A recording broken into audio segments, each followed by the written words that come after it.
Olá a todos! Nessa aula, nós vamos estudar sobre o conceito de combinação linear. A ideia é que nós vamos aprofundar o nosso estudo de espaços vetoriais e vamos usar o conceito de combinação linear para construir subespaços vetoriais. E essa construção vai ser fundamental para, no futuro, definirmos o que é base de um espaço vetorial. Então, a primeira consideração que nós vamos fazer é esse teorema aqui. Bem, se você considera W1, W2 e WK subespaços de V, lembre-se que subespaço você tem que ter um conjunto com uma noção de soma e uma noção de multiplicar um número real por um vetor, de tal modo que aquelas propriedades da definição de espaço vetorial sejam satisfeitas. E aí você tem que W1, W2, WK são subespaços, então são subconjuntos que também são espaços vetoriais, com a mesma noção de soma entre vetores e a mesma noção de multiplicação por escalar do conjunto V, que é um espaço vetorial também. Então a interseção desses subconjuntos também será um subespaço de V. Então, interseção de conjunto de subespaços, além de ser uma interseção de conjuntos, é uma interseção de subespaços. Então, a primeira coisa que a gente vai ter que fazer para provar esse fato, vamos justificar isso.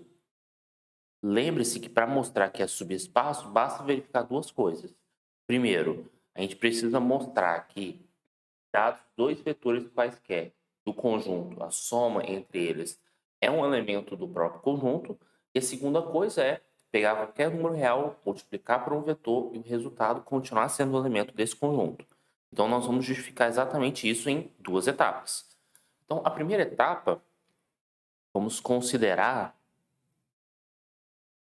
colocar assim, U e V pertencente à interseção dos Ws. Então, interseção de J igual a 1 até K, WJ. Ou seja, W1 interseção W2 e assim por diante. O que acontece? U mais V, antes, né?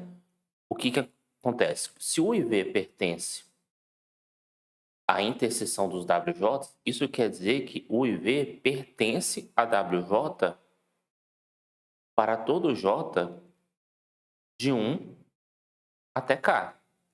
Porque se está na interseção, quer dizer que está em todos os WJs.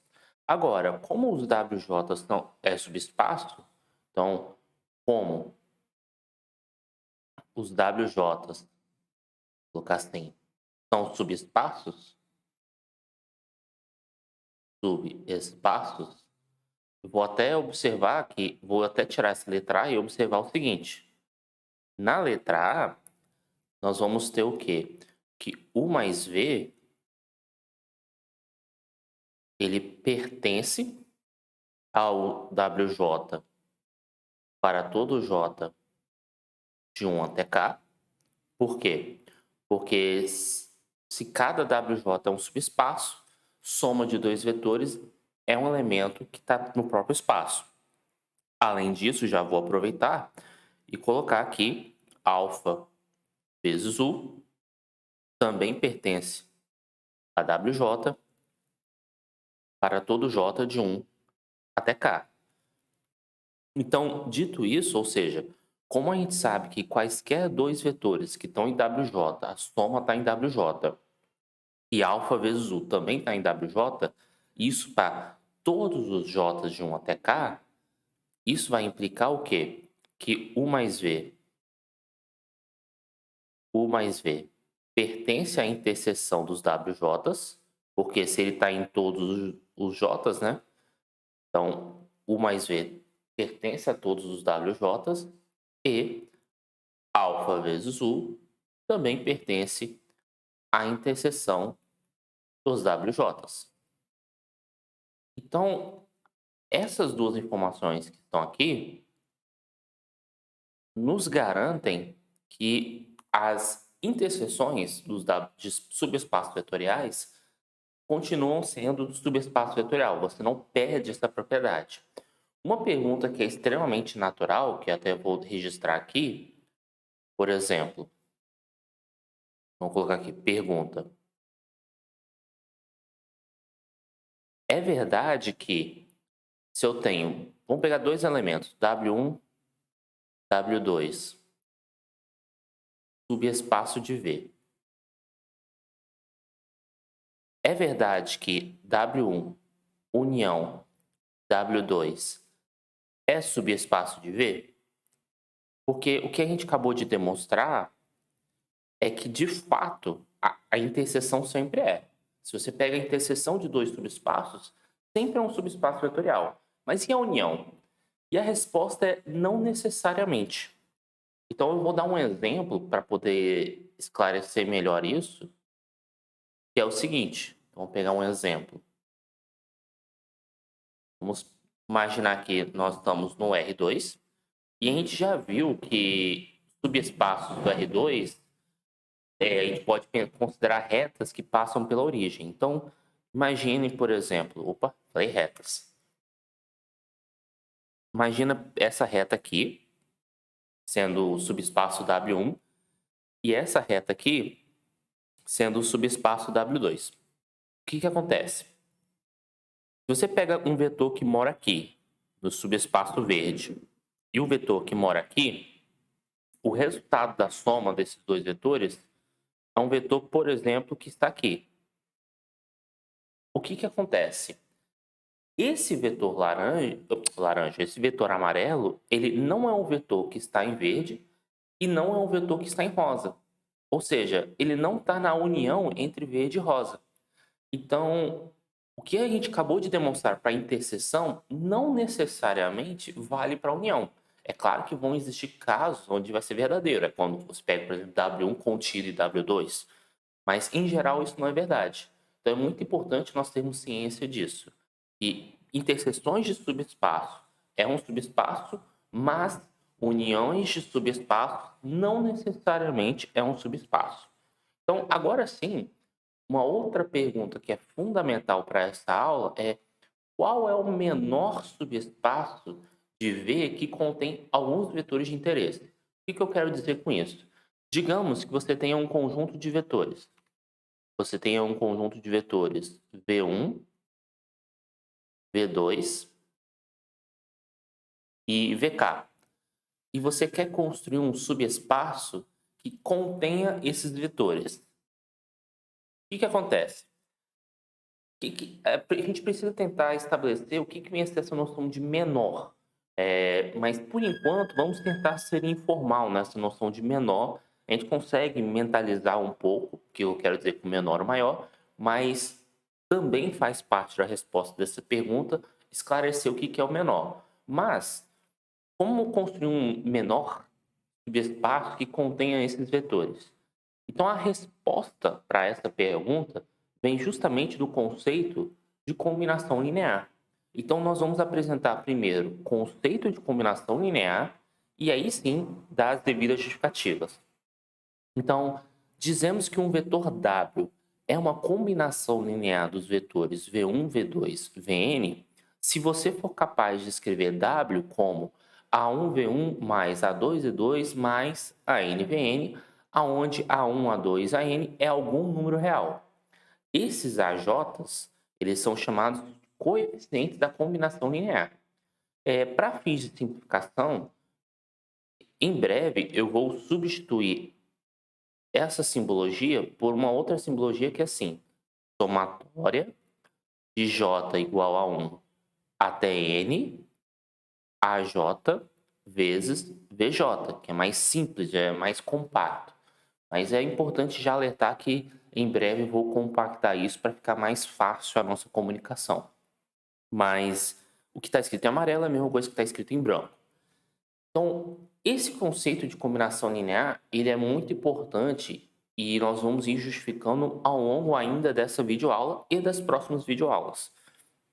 Um grande resultado que nós temos é o seguinte: se a gente considerar S um conjunto de vetores V1, V2, Vm, e ele é um conjunto não vazio, nós temos duas respostas, dois resultados interessantes. O primeiro, se você considera W o conjunto de todas as combinações lineares possíveis de S, esse W ele é um subespaço vetorial de V. Esse conjunto W é o menor subespaço de V que contém todos os vetores de S, no sentido que, se U é um subespaço de V que contém S, então W está contido em U. Então vamos explicar um pouco os teoremas. Então primeiro vou fazer uma descrição rápida do que é o conjunto W. Então o conjunto W, como está escrito ali embaixo, ele é o conjunto de todas as combinações lineares possíveis de S. Então a gente considera assim, ó, W, ele é o conjunto de todos os vetores W, tal que W pode ser escrito como uma combinação linear, ou seja, uma soma de j igual a 1 até m, né? Porque nós temos, lembrar aqui, m vetores. Então, j de 1 até m dos AJs vezes BJ, aonde os AJs pertencem ao conjunto dos números reais. Então, o que acontece? Você considera um conjunto W, então esse W aqui só para evidenciar que ele é maiúsculo, ele é o conjunto de todos os vetores da forma que você consegue escrever W como A1V1 mais A2V2 mais AMVM. Então todos os vetores que você consegue escrever dessa maneira estão em W. Então o que está dizendo a letra A? Que esse conjunto W ele é um subespaço vetorial de V. Então isso é fácil perceber, por quê? Vamos justificar a letra A. Então vamos provar a letra A. Então a primeira coisa que eu tenho que considerar é dois vetores que estão em W. Então sejam, vamos colocar assim, W1, W2, dois vetores que estejam em W. Então, o que eu preciso fazer? Eu preciso explicar o que significa que os dois vetores estão em W. Então, significa o seguinte, que W1 ele é uma combinação linear dos vetores de V1 até Vm, ou seja, posso escrevê-lo como uma soma de J igual a 1 até M dos AJs VJs, AJ vezes VJ, e se W2 também é um vetor de W, eu também posso escrevê-lo como uma somatória de J igual a 1 até M, só que eu não vou colocar AJ, porque esses AJs aqui são números reais, no caso referente ao W1. Então eu vou mudar aqui a simbologia, vou colocar BJ. BJ vezes VJ. Porque observe aqui na minha descrição do conjunto que os VJs já estão estabelecidos. São aqueles vetores que estão em S. Mas os AJs que são números reais. Ou seja, que eu deixei essa informação solta. Então, considerei esses dois vetores. Preciso verificar que a soma entre eles é um vetor que está em W. Só que o que acontece? Quando você faz... Vamos lá. Quando você faz W1 mais W2, o que acontece? Isso aqui vai ficar A1V1 mais A2V2 mais AMVN, B1V1 mais B2V2 mais BMVM. Se você agrupar os vetores respectivos, por exemplo, A1V1 mais B1V1 e colocar o V1 em evidência, percebe-se que essa soma aqui vai se transformar em uma soma de J igual a 1 até M, AJ mais BJ vezes VJ. Então, ao fazermos essa soma, vamos obter esse resultado. E esse cara aqui é uma combinação linear. Esse novo vetor aqui é uma combinação linear dos vetores VJ. Por quê? Porque ele é escrito como uma soma de números reais vezes VJ. Uma combinação linear.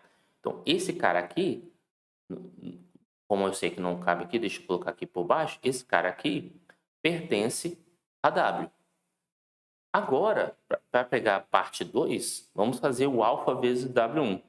Então, quando a gente faz alfa pertencente aos números reais, e a gente faz alfa vezes W1, a gente pode simplesmente usar a propriedade da distributividade, porque isso aqui vai ficar alfa vezes somatória de J igual a 1 até M AJ vezes VJ. E aí, como aqui é uma soma, a gente pode fazer o seguinte. Opa, deixa eu voltar aqui. Vou adicionar uma página em branco. Agora sim. Então, o que eu faço? Como aqui é uma soma, eu posso aplicar a distributiva. Então, colocando aqui embaixo, isso aqui vai ser igual a somatória de J igual a 1 TM alfa vezes AJ VJ. Bem, isso aqui, se vocês observarem direitinho, isso é justamente dizer que é uma combinação linear. Portanto, esse camarada aqui também é um vetor que está em W. Portanto, W é um subespaço vetorial de V. E aí observe que esse nosso vetor W, ele é um subespaço que contém os vetores V1, V2, VJ. VM, perdão. Por quê? Porque basta você, por exemplo, eu quero mostrar que V1 está aqui dentro. Basta você fazer o A1 igual a 1 e os outros AJs iguais a 0. Então você vai mostrar que o V1 é uma combinação linear dos vetores de V1 até Vm. E assim para qualquer vetor de S. Agora, letra B. Esse conjunto W é o menor subespaço de V que contém todos os vetores de S. Então, nós vamos considerar um subespaço de V que contém S. Então, nós vamos mostrar que qualquer vetor de W está contido em U. E a explicação é bem simples desse resultado. Porque é o seguinte, vamos lá. Eu vou considerar U, seja U, um subespaço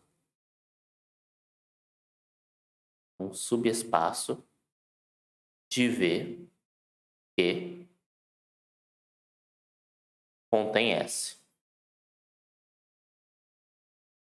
Então, isso significa o seguinte, que aqueles VJs, vetores V1, V2, VJ, são vetores que estão em U. São vetores que estão em U para todo J de 1 até M. Agora, o que acontece?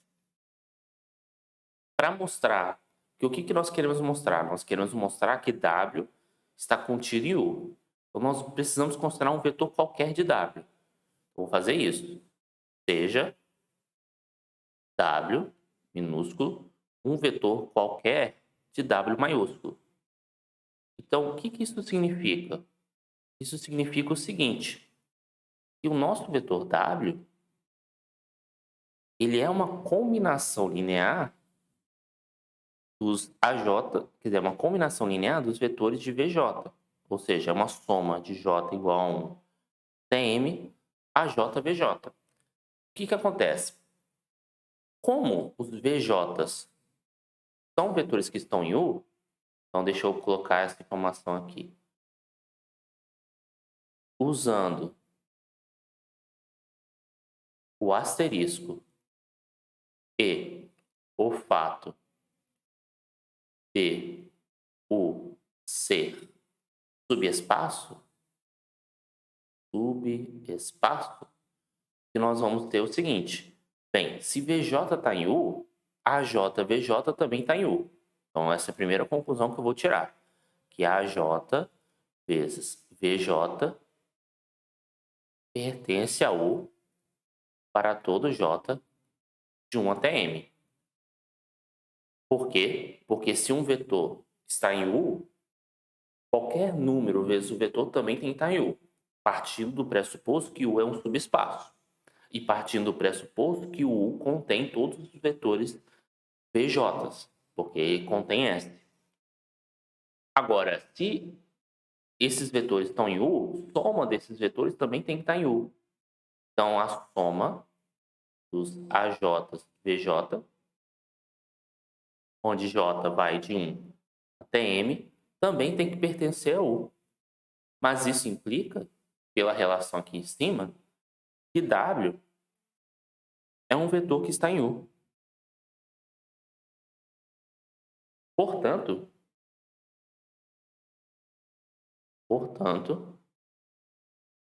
como todos os vetores de W, vamos concluir isso? Como todos os vetores de W, a gente concluiu que W está em U, deixa eu só arrastar para cima. Então, o que a gente vai concluir é que U é um conjunto que contém W, ou ainda, vou até escrever aqui que fica melhor, portanto, W é um subconjunto de U. Então, vamos fazer um pequeno resumo do que acabou de acontecer. O que a gente acabou de justificar é que, voltando aqui ao nosso teorema, é que quando você considera W o conjunto de todas as combinações lineares do nosso subespaço vetorial V, esse conjunto ele também é um subespaço. Além disso, ele tem a propriedade de ser o menor subespaço de V. Em que sentido? Qualquer outro subespaço que você imaginar, qualquer outro subespaço que imaginar que contém os vetores de S, esse subespaço tem que conter W. Ou seja, o W ele tem que estar contido em U. Então, a gente acabou respondendo a pergunta fundamental da nossa aula, que é: qual é o menor subespaço de interesse, o subespaço de V que contenha determinados vetores de interesse? Resposta: é o subespaço formado por todas as combinações lineares dos seus vetores na qual você está interessado. Então, agora sim, já estamos aptos para podermos, vamos dizer assim, dar próximos passos na construção do conceito de base. Porque esse conceito de combinação linear é o que te permite fabricar subespaços vetoriais da maneira mais simplificada possível. Mas isso vai ficar mais claro nas próximas videoaulas. Então, nesse momento, eu peço que vocês curtam o vídeo, deem feedbacks. Qualquer pergunta, estou à disposição. E até a próxima.